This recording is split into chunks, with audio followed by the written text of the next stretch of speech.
Salut à tous, merci de nous rejoindre sur MCE, ma chaîne étudiante Sport Rue, le MAG, c'est ici et maintenant toutes les questions que vous vous posez, tous les grands thèmes, les grands débats, c'est évidemment sur notre antenne chaque semaine avec Sport Rue, le MAG. Le grand thème, le grand débat de ce soir, comment concilier le sport de haut niveau et les études, est-ce possible? Eh bien évidemment, il y a des invités pour y répondre dans cette émission sous vos applaudissements nourris bien évidemment. Je vous demande d'accueillir Henri Chavancy, 3/4 centre du Racing Métro, équipe de top 14, c'est la première division du rugby, et qui est aussi en 3e année d'école de commerce. Voilà. Bonjour et merci de nous rejoindre. On est ravis de vous avoir. À vos côtés, Anthony Manchado. Anthony, bonjour, bonsoir. Responsable de la filière sport haut niveau de l'école donc de management Léonard de Vinci, qui consiste en quoi? En 2 mots pour situer. En fait, responsable du département des sports au pôle universitaire Léonard de Vinci, où le sport est obligatoire pour les étudiants de la filière classique et également pour les sportifs de haut niveau. On met en place un cursus aménagé pour qu'ils puissent concilier études supérieures et sport de haut niveau. Voilà, et Léonard de Vinci, c'est à Paris et c'est notamment une école de commerce, hein, oui. Entre autres choses. Et puis je vous demande d'accueillir, bien évidemment, il est l'exemple parfait de l'école de commerce, du rugby, du sport, du journalisme, Nicolas Ancelin, notre expert. Bonjour. Salut Nicolas, merci de nous rejoindre avec des reportages. Évidemment, pour illustrer la thématique de ce soir, première question, car vous en êtes l'exemple, le meilleur exemple, l'exemple parfait. Henri Chavancy, concilier le sport de haut niveau et les études supérieures, c'est possible, puisque vous êtes là et que vous l'avez fait, et que vous le faites encore. Bien sûr, c'est possible. Il faut beaucoup de volonté, je pense, et aussi la chance de bénéficier de structures telles que le pôle universitaire Léonard de Vinci, qui nous permettent d'avoir des horaires aménagés, et donc de concilier les études et le sport. Possible aussi parce que si on a la chance d'avoir dans notre sport des entraîneurs qui nous permettent de continuer, parce que c'est pas toujours évident, c'est pas toujours le cas aussi. Je sais que j'ai des amis dont les entraîneurs ne leur permettent pas forcément de continuer les études. Dans d'autres clubs de top 14 clubs, par exemple, au Stade Français. Ouais, au Stade Français, carrément, ouais.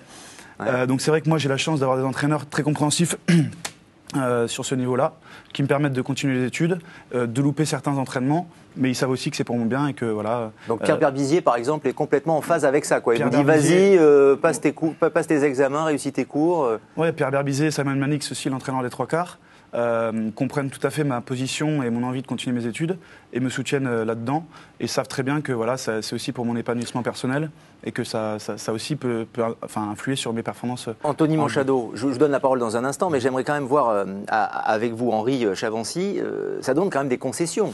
Parce que vous faites deux métiers, vous avez 2 activités extrêmement prenantes chaque jour, j'ai envie de dire chaque jour de la semaine, du lundi au dimanche compris, quoi. Entre la récupération, les entraînements, la compétition, les devoirs, les examens, les révisions, enfin... C'est vrai que c'est pas évident et que ça demande beaucoup de concessions. C'est vrai qu'il faut faire beaucoup de sacrifices. Surtout que c'est pas facile, surtout à notre âge. C'est vrai qu'à 20 ans, on a envie de sortir, d'aller voir des amis le plus souvent possible. C'est pas forcément possible, mais après c'est un choix. Je pense que aujourd'hui je le regrette pas. C'est vrai qu'on est beaucoup pris entre les études et le sport. On n'a pas forcément le temps de faire autre chose à côté, même si on a du temps, mais c'est souvent consacré pour la récupération. Bien sûr. Et c'est un choix. Après, je le regrette pas du tout aujourd'hui. Anthony Manchado, à faire les 2, est-ce que finalement on ne néglige pas un peu les 2 en fait, au bout d'un moment? Alors, peut-être si une saison sportive est très très chargée, on a le cas avec des karatékas qui ont eu des championnats du monde, qui ont eu les Jeux mondiaux, qui sont pour les Jeux olympiques. Voilà, sur une saison très très chargée, malheureusement, il faut que l'étudiant choisisse le secteur soit sportif ou soit scolaire. C'est-à-dire qu'à un moment, il est obligé de faire un choix, quoi. Sur une grosse saison, obligatoirement, il y aura une incidence sur le scolaire s'il fait une grosse saison sportive. Mais voilà, on peut mener les 2 de front en ayant des études aménagées.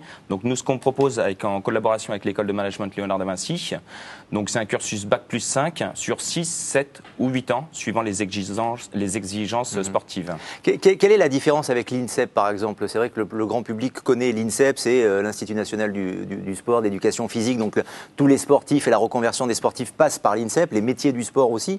Donc finalement, qu'est-ce qui fait la différence avec vous, avec Léonard de Vinci? On rappelle quand même que le sport est donc obligatoire, mais qu'il est noté, quoi.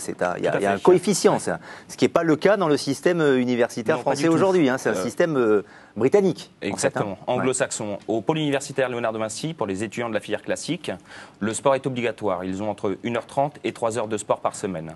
Du coup, on peut se demander, est-ce que suivre des études sans cursus aménagé, c'est possible?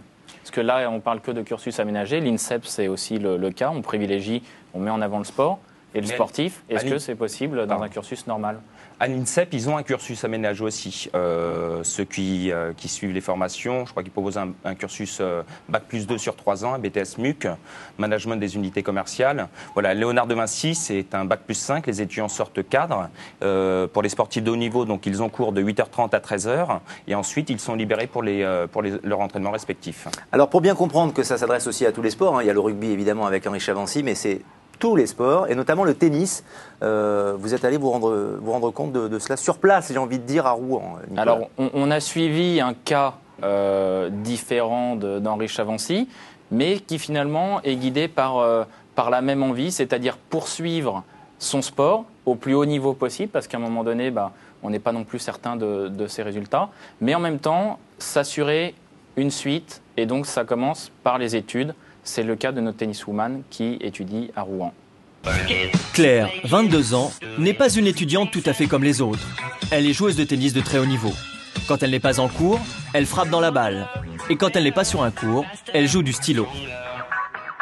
Elle sait qu'elle a peu de chances de devenir professionnelle, alors elle prépare son avenir. Elle veut devenir institutrice. Je ne veux pas rater les cours, c'est trop important pour aller à l'entraînement.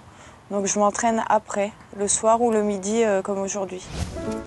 Et aujourd'hui, comme tous les jours, d'un cours à l'autre, c'est une journée marathon qui attend Claire. Son entraîneur lui dévoile les exercices de la matinée et lui donne de bons conseils pour tout mener de front.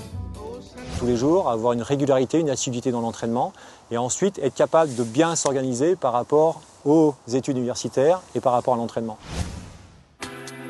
De retour chez elle, Claire, exténuée, retrouve ses amis. Un bref moment de détente. Pas question de sortir avec eux. À 22h30, c'est extinction des feux. C'est pas une contrainte pour moi de pas sortir le samedi soir ou de pas sortir en semaine. C'est pas du tout une contrainte. Le rythme de vie que j'ai me plaît et me convient. Comme Claire, allier tennis de haut niveau et cursus universitaire, c'est possible. Mais attention, les étudiants qui ne suivent pas le rythme en classe se voient très vite contraints d'abandonner le sport au profit des études.